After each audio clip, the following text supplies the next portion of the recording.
Welcome back, everyone, to another episode of College Hockey Talk. On today's episode, I am joined by senior from the Worcester State hockey team, Brendan Ronan. Thank you so much for coming on the podcast today, Brendan, and how's everything going? No, thank you for having me. And everything's been going really good. Season just came to a close over the weekend. So, still coming decompressing a little bit from the season, but everything's been great. Yeah, and obviously, as like you mentioned, the season did end this past Saturday. But what are some positive things that you've taken away from your junior year of playing college hockey?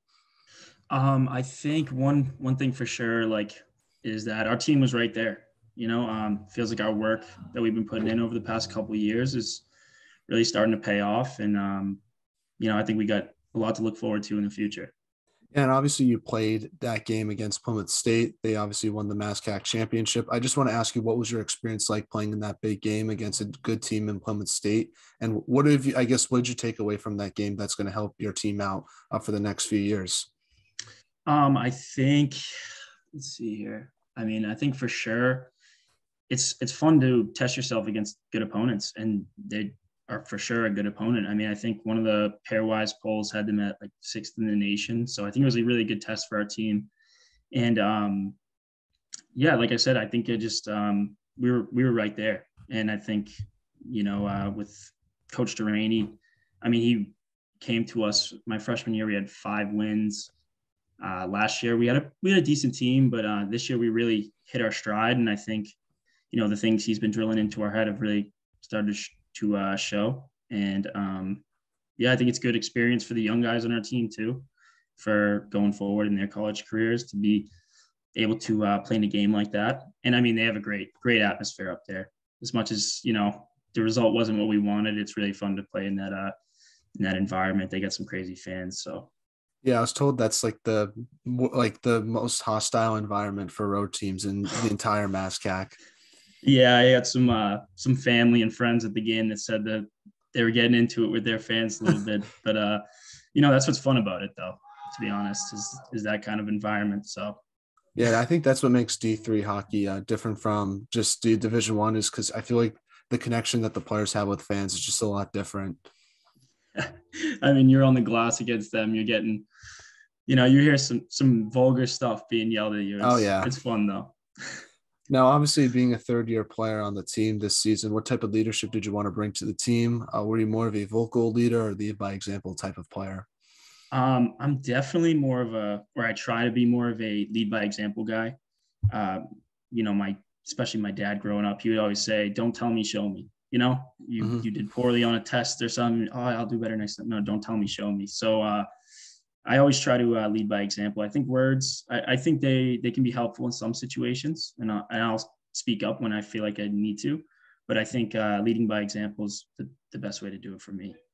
Yeah, I remember listening to the Michael Jordan documentary, and I remember him saying like he wouldn't ask someone to do something that he himself wouldn't do. And I think that's just what made him such a great player and leader on those 90s Bulls teams back in the day. Yeah, I agree. I think, I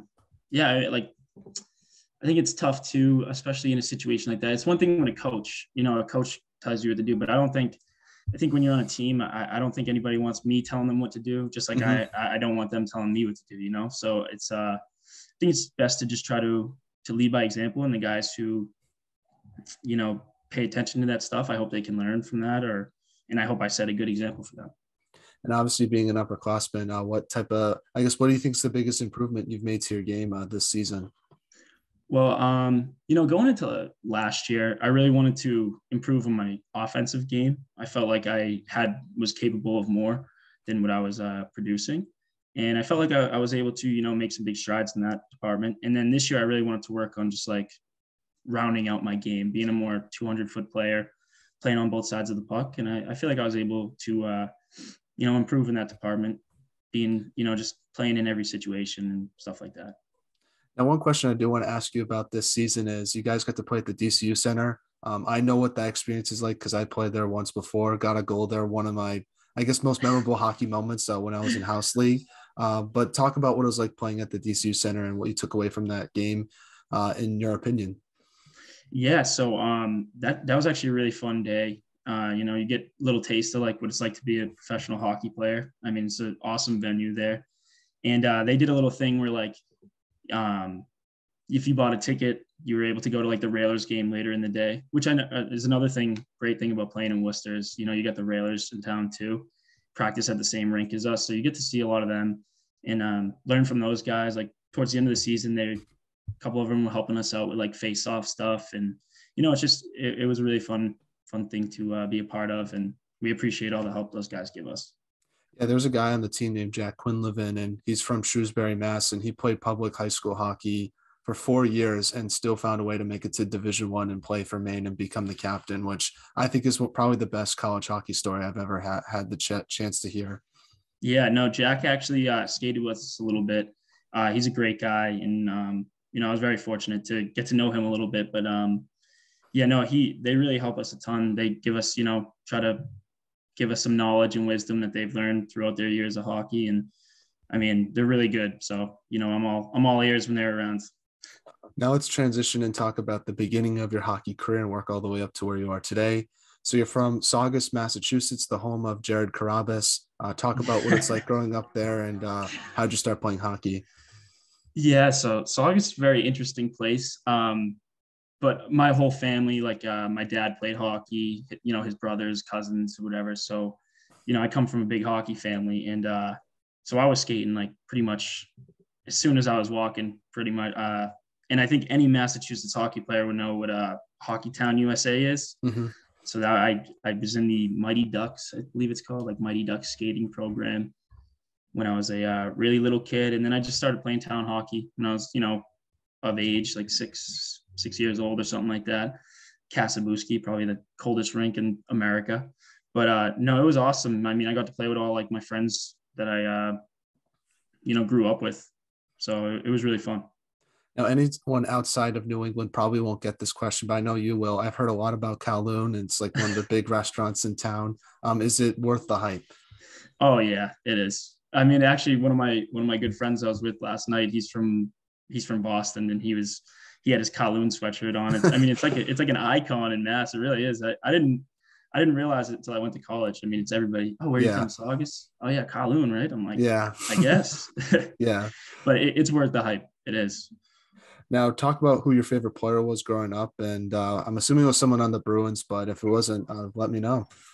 So, I mean, yeah, I could give like the hometown answer. It'd be the truth, which is Patrice Bergeron. Mm-hmm. I mean, how can it not be? He's like a perfect human, way he carries himself, class. He's good on both sides of the puck. He's just awesome player. But when I was really little, I actually loved Rod Brindamore because he was number 17, and Carolina Hurricanes have the same colors as Saugus. So when I was a little kid, I just, I had his jersey. I just thought he was awesome. So I'm assuming it's fun to root against him now, though, as now he's the head coach of the Hurricanes, and them and the Bruins are going at it a lot lately. Yeah, I mean, I think the Bruins are going to make a big run this year, and I don't think they'll be able to stop them. But they are a good team, so there's only 3 teams that scare me, and that's the Lightning, Hurricanes, and Rangers. So those are the 3 teams I think that have the best chance of eliminating the Bruins. But I honestly believe if the Bruins can get past the Eastern Conference, they have a good chance of winning the cup. Yeah, I mean, I thought the Bruins were good even before the trade deadline, but the recent moves they just made, I really think it's going to be tough for any team to be, to get in their way. So. Mm-hmm. Yeah, it'll be interesting to see. No, I'm a big Bruins fan. I grew up watching that 2011 Cup team, and I always liked, even though I was never played goalie, I always liked Tuukka Rask. I just felt like he was such a cool guy, and he always I feel like the way he carried himself was always something that I admired a lot. Yeah, I agree. And Tim Thomas, I mean, he was very such a Boston type of player. He's just not technically sound, but he just got the job done, worked really hard. He'd even mix it up a little with with other teams. So I feel like he was, beloved in Boston because of the way he played. Now, before juniors, you played for your high school hockey team in Saugus. So talk a little bit about your high school hockey experience and what you remember from it. Yeah, honestly, the first few years were, I'll say they were fun. I get to play with all my childhood friends, but they were not easy. I mean, we had 5 wins my freshman year, and then we had 3, and I want to say 4 my junior year. But then our senior year, we had a lot of older guys. I think we had 10 seniors. So we had a pretty good tournament run, and we actually knocked out, our big rival Linfield. It was like, we border each other, so that was like a really big deal for us. But honestly, playing with your childhood friends growing up, and these are people I've known literally my whole life. And then, not to mention, you have a home game. It's like I could tell you every single person who was in the stands. Like it's a really like unique experience that I feel like not a lot of people get to have. And I honestly wish, I feel like it's straying away from going, public school hockey. It's everybody's going to prep school now, and Mhm. but I think they're missing out.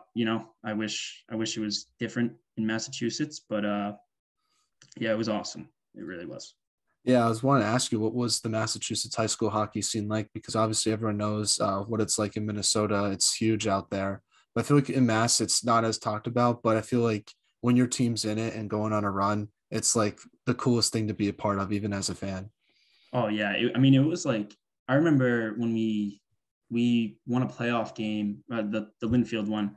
We literally had like people lining the street as our bus came back to the rink and stuff. Like it was actually one of the craziest things I've ever been a part of. But yeah, I mean it's kind of tough because um, a lot of like the top talent in Mass, I'd say most of it is going to prep school, which is probably best for their hockey career, but it's just kind of unfortunate that because like you said, Minnesota, it's like everyone's just playing for their local teams, and I feel like the pride that comes with playing for your town or city, whatever it is, it's unlike anything else. So as much as prep school is really good hockey, I think the experience of playing for your school is just like something that you you can't match it anywhere else.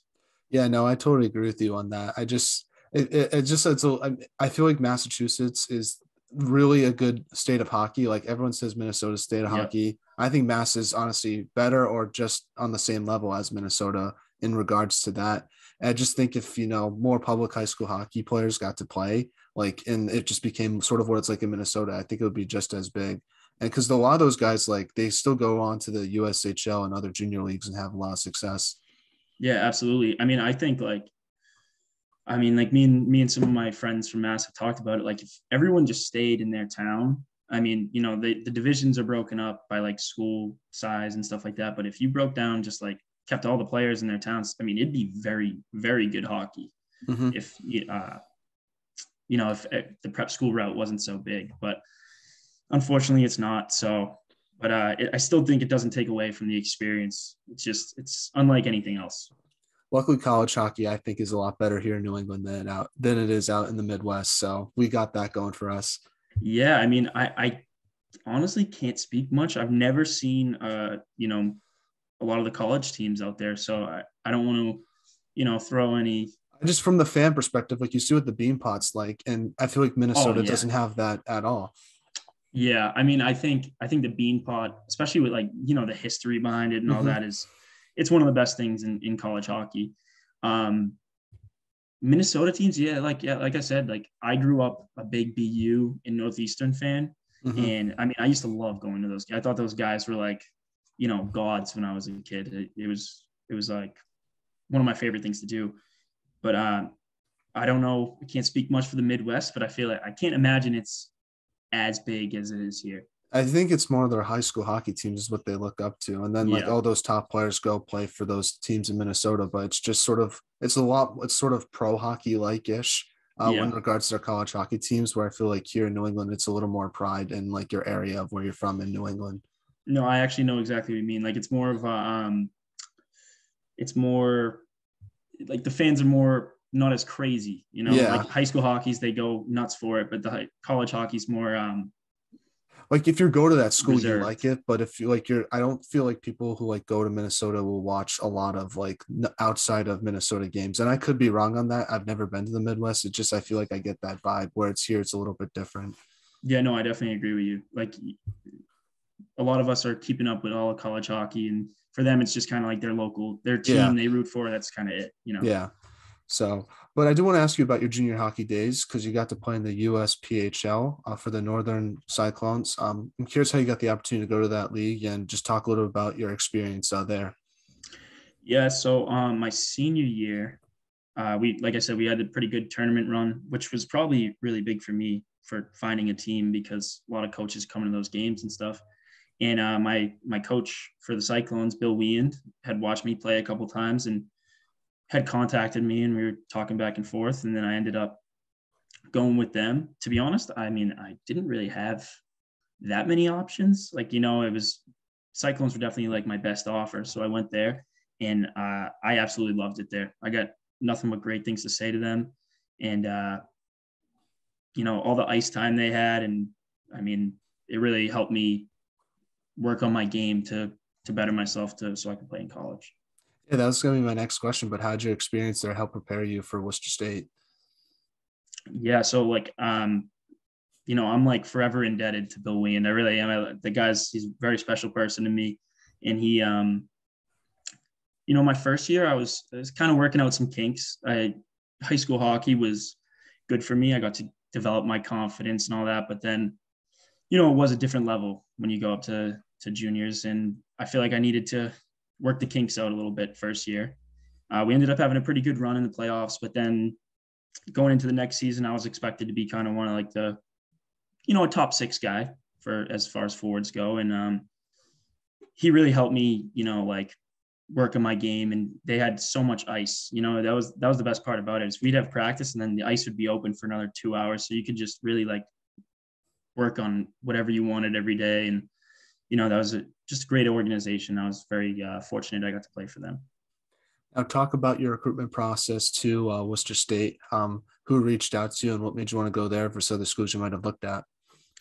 Yeah. So like my first year, I wasn't really talking to anyone. I didn't deserve to be talked to by anyone, to be honest with you. But my second year, I was talking to a couple schools at the beginning. I'd like toured a couple places, and then, I hit a little skid mid-season. I wasn't playing very well, so those opportunities kind of passed me by. But then, I think it was February, Coach Coughlin here at Worcester State. He's been here forever. One of the best people I've ever met in my life. But he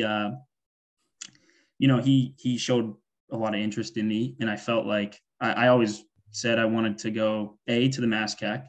Just felt like it was the best situation for me, and also somewhere where I was just wanted. You know what I mean? I didn't want to go there and sit on a bench for 4 years. So Coach Coughlin gave me the vibe that he felt like I could make an impact at the school, and so I just ended up going with Worcester. Now talk about the biggest adjustment you had to make to college hockey. Was it the speed of the game, the physicality, or just the decision making since you have such less time and space to create offensive plays? Yeah, I think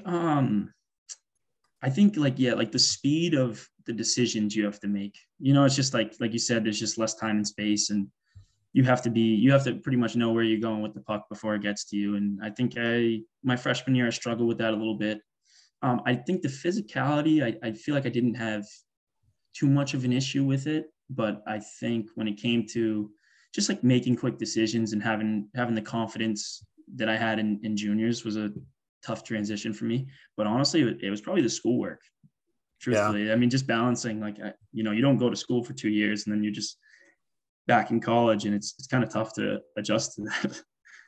Yeah, no, that's sort of been what was my thing, was just sort of adjusting to balancing hockey and school is obviously very difficult. And now I don't play anymore, but I just feel like adding hockey on top of school is just like even more of a challenge. But I feel like once you get it, it's sort of easy to navigate. Yeah, I mean, it's time management. Mm-hmm. That's what it came down to for me. I needed to, I'd end up staying up till 3 a.m. working on schoolwork. You got practice the next day and all this other stuff. So it was just kind of, maturing a little bit more, making sure you're taking care of the schoolwork you need to take care of before. Yeah, and also gets easier once you're an upperclassman because you don't have to take all those gen ed classes. So it's like schoolwork definitely. You're sort of interested in, so it's easier to get it done, I feel like. Yeah, absolutely. I agree. Now talk about what's like playing in MASCAC and just the competition you face every weekend. Obviously, you got Plymouth State, Bridgewater as well. Just talk a little bit about the teams that you play and what that conference is like. Yeah, so I think I think the MASCAC, to be quite honest, doesn't get enough respect. I'll say. I think maybe that's a good word. I mean, like you got Plymouth State. I mean, they've been they've been kind of having a lot of success lately in our conference. I think it's 4 in a row now. So hopefully we can change that next year. But yeah, I mean, I think we have a lot of good players that kind of don't get maybe the recognition they deserve, just because it's kind of because of the reputation around the MASCAC, I guess maybe you could say. And but it's really fun. I mean, there's a lot of like great rinks, like Salem State. I mean, they got a great facilities. Same with Plymouth, even Fitchburg. You know, that like there's a lot of fun places to play, and I'd say the travel is definitely a plus too. I mean, our furthest road trip is Plymouth State, and that's like 2 hours maybe. So I can't imagine other conferences have a much better travel schedule than us. But no, it's great. I love our conference. I like the parity that's in it, and yeah, it's been great. What's your favorite road rink to play in? Obviously, yours is pretty good, at least in my opinion. But that's probably my favorite one, just because I don't know. I feel like the stands are always pretty packed. But obviously, is there another one that sticks out to you? Yeah, I will say our rink. The design of it, I guess, like because it doesn't have like the stands right on the glass, but Yeah, everyone kind of makes it better because everyone's just like right on the glass for the most part, and then up top can get pretty good too. But I think Plymouth, yeah, I would say, just because their fans are pretty like they love it up there, so it's kind of like you said, it's like a hostile, like they're yelling at you, but it makes the whole like experience better, just like the environment there. So I'd say yeah. probably Plymouth, yeah. Yeah, I couldn't imagine what it's like being a opposing goalie in Plymouth. I don't know how they handle it. It's tough. Yeah, I mean, goalies are different. They're a different breed. They got to, their mental, I don't know what you call it, strength is something I don't have. I'd be Yeah, freaking out. So yeah. All I know is I want a player to score a goal, opposing team player to score a goal at Plymouth, and then celebrate in front of those fans. I feel like that would be a very iconic celebration. yeah, someone needs to. They've done it to a lot of us. So hopefully someone can repay them sometime. Now, your sophomore year was pretty interesting because it got canceled due to COVID. Just talk a little bit about what you did during that time period of what normally would have been your season to help prepare for your junior year. Yeah. So honestly, another great thing about Worcester is we got so many colleges around. We got Assumption, Anna Maria, us, and Becker at the time was still a school. But so during that year, they had this thing called the WIC League. It was like the Worcester Ice Center League, and it was pretty much just a bunch of guys from all those schools. And we'd practice twice a week, and then on Friday nights we'd have games, and we just divided up into teams and all that. So it was actually a great thing for all of us, I think, to make sure we stayed on the ice, because some teams were playing games and practicing. We didn't, unfortunately. Actually, I think we did captain's practices twice a week, but so we were on the ice like 5 days a week. So I think it was actually beneficial for us, honestly. We got to get a lot of ice time, and I think everyone was just staying in the gym, trying to stay in shape. But yeah, I think it was actually, in hindsight, probably a really good thing for us. Yeah, I was going to ask, do you think that led to your improvement in your junior year? Because obviously, comparing your freshman season to your junior season, your team improved a lot. I'm curious what your team sort of worked on to make that improvement from your freshman to your junior year that led to the success that you had your freshman year or your junior year, and then also how you sort of build off that to this past season.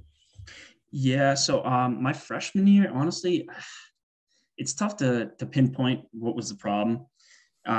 We just we started off the season decent. We were like 2-1 or something like that, and I think we went on like a 10-game losing streak. It was just, it was one of those years. It just, we couldn't figure it out, and over COVID, Coach Toporowski retired, stepped away, whatever you want to, whatever term for it, but he had a lot of success, and I'm not knocking on him. He had a ton of success before I was there, and he really helped build the program from where it was 10 years ago. I mean, I heard apparently they were just like a doormat, and he helped bring the program up from that. And but then we ended up getting a new coach, Coach Bob Duraney, and he's been great for us. He really has. He worked so hard. There's no way any other coach in our conference or probably in the nation is working as hard as Coach Duraney is. So, it was much more. My freshman year, we were a hard team to play against. we were very physical. It was all about working hard. And now, Coach Delaney's kind of taken like a work smarter type of approach and a lot more offensive, encouraging, puck possession and making plays and just being smart and unselfish. So I think that's been a huge thing for us. It's just, maybe a new voice is what we needed. And we got some great new players. Like we got some transfers, like we got Mikey Wilson, who transferred from Becker, and some great freshmen, Shane Prifferl, Anders Grongstad. So yeah, I think all of it as a combination was, we can attribute to why we had so much success the last couple of years. Yeah, I'm curious, how do you sort of handle a coaching transition during a pandemic? It's not easy as well. Yeah, it was it was a strange year. Because, we actually started our season technically. It was like tryout week, I guess you could call it. And on that Friday, we were all expecting to have a season. And then on that Friday, on the Friday of the first week of practice, our AD came in, told us our season was canceled. And then, our Coach Toporowski stayed with us throughout that year through some of our skates. And then at the end of the year, he announced that he wasn't going to be returning. And then, so, it was just kind of a lot going on with the season being canceled and then a new coach. So it was kind of, we kind of felt a little uneasy about it, to be honest with you. I mean, our last season didn't go as you'd want it to go. And then you get season canceled, new coach. So there was a lot being thrown at us, but I think we were all excited about the, having a fresh start. It felt like a fresh start for all of us. I think that's a good way to say it. And obviously you took a big step your junior year. You guys made it to the quarterfinals that season, losing to Salem State. What did you learn from that game? Because I felt like this past year, I think that game really helped your team because you're in the same exact situation just a few weeks ago and you ended up beating Salem State. So just talk a little about what you learned from that game and how it helped you for the season.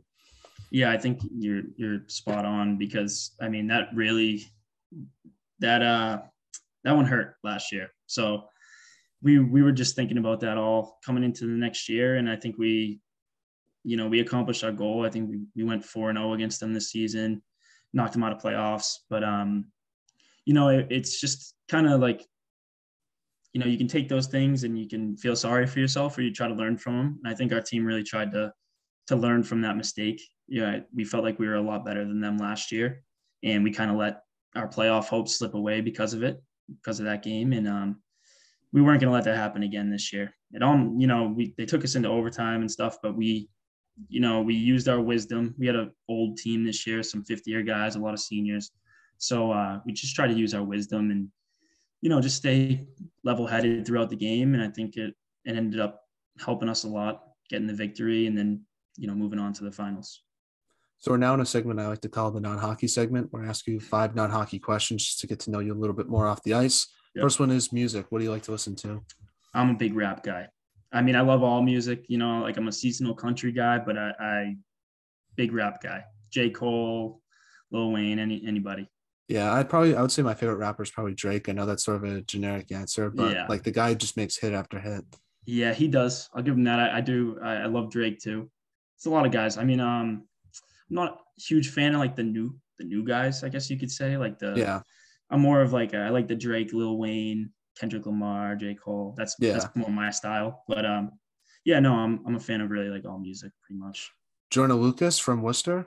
Yeah, he's got a couple songs. Yeah. J. Cole's my guy, but yeah, he's got a song with him. I mean, yeah, Jordan Lucas is like a legend around here. I know. I remember he filmed like a music video and one of my buddies got to be in it because they just had like people from Worcester walk behind him. I forgot what the video was called, but I just remember him getting to do that. And I was pretty jealous of it. Yeah, that's awesome. What is your most embarrassing hockey moment? Oh, I mean, I got too many, honestly, but I'd say probably I think it was my freshman or sophomore year in high school. We were not good and we did not have a good reputation in the we were a highly penalized team. We had some guys that were a little played on the edge, so there was, I think it was Lincoln Sudbury who was really good that year, and it was their last game of the season, was supposed to be against us, and they just told us they weren't playing. They were just going to forfeit the game because they didn't really want to bother playing us and didn't feel like there was any benefit for them. So that was kind of embarrassing. I also lost a summer game. I feel like it's embarrassing for them though, not wanting to play you guys. I feel like Yeah, a I little would bit rather maybe. just, even if you're out of it, you still, I feel like just for pride, you want to play that game. Yeah. I also lost a summer game one time. I think it was 22-2. Oh, that's not good. Yeah. I mean, we had like 7 guys, but that was pretty humiliating. You learn from those though. That's what Yeah. that's my advice I'll give to you. Character building games. Yeah. That's what I call them. What is the most overrated holiday and what is the most underrated holiday? I think overrated, I got to go with Halloween. I Probably. agree with you. I mean, usually you're scrambling for a costume late. No one. And I'm not a I'm not. costume guy too. Yeah, I don't really plan my costumes out very well, so I'm usually just throwing something together. And underrated, I'll say St. Patty's Day. Yeah, I would say underrated for me is 4th of July, just because of the barbecue and you get to hang out True, with your that family too. and friends. And I totally agree with you. I think Halloween's overrated. I think it's more of a girlfriend holiday than just like It a is. generic holiday. At least Yeah, that's the vibe I get. yeah, it's an excuse for couples to dress up together, and Yeah. yeah, I agree. Now let's ask some 2 questions about your teammates. One is, who's the funniest guy on the team? Oh, I mean, this is consensus, no question. Nick Panucci, guy's hilarious. He should do stand-up comedy when he's done. Who has the best style on the team? Like, who shows up with the best outfits? There's a couple guys. I mean, I'm gonna have to go with Max Roth probably, but then I'm gonna give an honorable mention to Mikey Wilson and Brig Newholt. Yeah, And then they got some good last, style. yeah, no, So that what type of style do they have? Is it like I feel like guys are going with like the black like vest and chains or stuff like that. I feel yeah, like it's less so suit like, but I'm more of a suit guy just because I think that's classy. yeah, I agree. I agree. But he's a designer guy. He's got like the kit. He's got, I don't know if you consider that designer, but he's got some really nice clothes. He's more of like the style. He's got some cool like old like Bulls. He's from Chicago, so he's got some Bulls shirts and stuff that are really cool. Brig, he's got more of like he's got the really nice like coats and stuff like that. He's got this nice North Face coat, and I always make comments about it when I see him with it. And then Mikey Wilson, I mean, this guy, he's just so clean. Like everything, it looks like he took everything out of. He must freaking iron his clothes every day and stuff like that. He's just always like super clean. His shoes are always white. Like that's just a good way to describe it. Now, the final question I want to ask you is, for all the younger listeners that are listening to this episode, what advice would you give them on what it takes to make it to the college hockey level where you are today? I would say so. I would say that, like, not everyone's not in the role and situation they want to be in. Some guys don't play as much as they would like to, or they don't have the role they would like to have. But just don't let it like discourage you. If you use it in the right way, you can make it. It can work in a positive way for you. And then lastly, just like enjoy it. I mean, it goes by so fast. I mean, I'm 23 now. I'm senior in college. I am planning to go back next year for my COVID year, but Just an announcement for all the WSU fans listening to this. but I would just say try to enjoy it. Mm-hmm. Don't let your playing time and all the politics of it, take away, the fun and your love for the game. That's probably what I would say. Well, do you have any shout outs you want to give? Anyone we should interview next? Feel free to let me know. Yeah, I mean, I just like to shout out my team this past year. It was such a fun year, and we got a lot of guys moving on and going to their next chapter in their life, and we're gonna miss them a lot. And so I'd shout out to them, and then also, yeah, that's it. My family maybe, but I'd say maybe Nick Panucci. Nick Panucci Right. would be a good guy to interview next. So You better tell some jokes though. Oh, he will. He will. Don't you worry. Well, thank you so much for coming on, Brendan. I really appreciate your time. It means a lot. I wish you all the best for next season. I know you guys are going to do great. Hopefully you take the next step and win a MASCAC championship, just like you guys took a step from this past season. So good luck with everything. Best of luck for your future endeavors as well. And I had the pleasure talking with you today. Yeah, thanks, man. Same to you. And I wish you the best of luck in the future.